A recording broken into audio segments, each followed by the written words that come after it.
Kimchi ကိုဘယ်နိုင်ငံကပိုင်တယ်ဆိုပြီးစစ်တလင်းခင်းနေတဲ့အချိန်မှာမြန်မာမုံညင်းကျင်တွေကလည်းဘယ်လောက်စားကောင်းလဲဆိုတာကိုပြောပြလိုက်ချင်ပါသေးတယ်။ဒီရက်ပိုင်းမုံညင်းစိမ်းလက်ဆက်ဆက်လေးတွေလည်းရတာနဲ့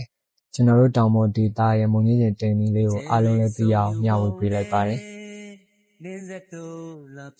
မုံညင်းရဲ့အောက်ခြေမှာတဲလေးတွေပါတယ်လို့ရေးသေးချစင်အောင်စိတ်ကြောထားပါမယ်။မုံညင်းစိမ်းမျိုးမျိုးရှိတဲ့အထက်မှာကျွန်တော်သုံးထားတာကတော့ရိုးပြမုံညင်းဖြစ်ပါတယ်။အခုတဲနီလေးမှာဂျူးမြင့်နဲ့မုံညင်းနှမျိုးတွေကိုပဲသုံးပြီးတဲမှာဖြစ်ပါတယ်။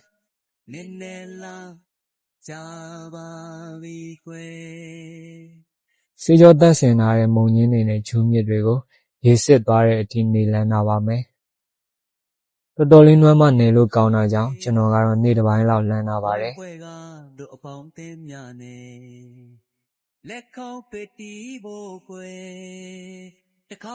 နေပြီးမုံညင်းတွေလည်းရေစစ်သွားပြီဆိုရင်တော့ပြန်ရုပ်ပြီးမုံညင်းကျင်တဲဖို့ပြင်ဆင်ပါမယ်။အခုတုံထားတဲ့မုံညင်းကရိုးပြကြီးတာကြောင့်နှစ်ချမ်းခွဲပြီးမှလှီးဖြတ်ထားပါတယ်။နှစ်သက်ရမုံညင်းစိမ်းကိုအသုံးပြုလို့ရပါတယ်။ဒီရာသီမှာဆိုရင်တော့မုံညင်းရာသီလည်းဖြစ်တာကြောင့်ဈေးလည်းမများပါဘူး။ဂျူးမြင့်တွေကိုလည်းစိတ်တိုင်းကြနေတော့လှီးဖြတ်ထားပါမယ်။ဂျူးမြင့်မပိုင်စားမကောင်းတာကြောင့်ဂျူးမြင့်ထည့်ဖို့လိုအပ်ပါတယ်။လှီးဖြတ်ထားတဲ့မုံညင်းတွေကိုအယောင်ပြောင်းပြီးလိပ်သွားတဲ့အထိနယ်ပေးပါမယ်။အခုလိုနွမ်းပြီးလိပ်လာပြီဆိုရင်တော့အစာပလာထည့်နေပါမယ်။ဂျူးမြင့်ထည့်ပြီးစားတကြားနဲ့ငရုတ်သီးခွဲချမ်း3မျိုးပဲလိုအပ်ပါတယ်။ပြီးရင်တော့အားလုံးသမသွားအောင်နယ်ပေးပါမယ်။ကြာကြာအထားခံကျင်နေဆိုရင်တော့အရက်အနေငယ်ထည့်နေလို့ရပါတယ်။ကျွန်တော်ကတော့ချက်ချင်းစားချက်ချင်းကုန်မှာဖြစ်တာကြောင့်အရက်မထည့်ထားပါဘူး။တခြားဘာမှထပ်တဲ့စရာမလိုပဲအရန်စားကောင်းတာကြောင့်အခုလိုနီးလေးနဲ့တဲကြည့်စေချင်ပါတယ်။ပြီးရင်တော့လေးဟာနဲ့မကြမ်းခဲ့အောင်ဖိသိပ်ပေးပါမယ်။လေးလုံးအောင်ဖုံးအုပ်ထားဖို့လိုအပ်ပါတယ်။ကျွန်တော်ကတော့ပလတ်စတစ်အိတ်နဲ့ကျွတ်ကြိုးအသုံးပြုထားပါတယ်။ဒီလိုပုံစံနဲ့မီးဖိုဘေးမှာ3-4ရက်ခန့်ထားပါမယ်။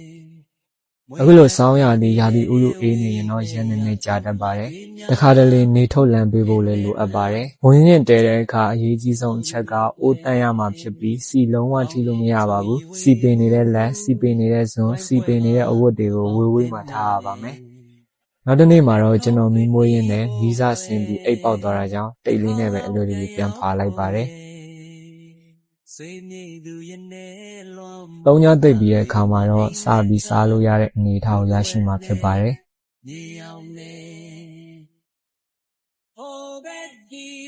အခုလိုအနေအထားမှာဆိုရင်တော့အချိန်တက်အများကြီးမဝင်သေးပဲဆက်ရှိန်းနဲ့အရင်စားလို့ကောင်းပါတယ်။မုံညင်းကျင်နေတဲ့အခါအရက်အနေငယ်ထည့်နေထားမယ်ဆိုရင်တော့လာချီနှိပ်ချီပြီးထားလို့ရမှာဖြစ်ပါတယ်။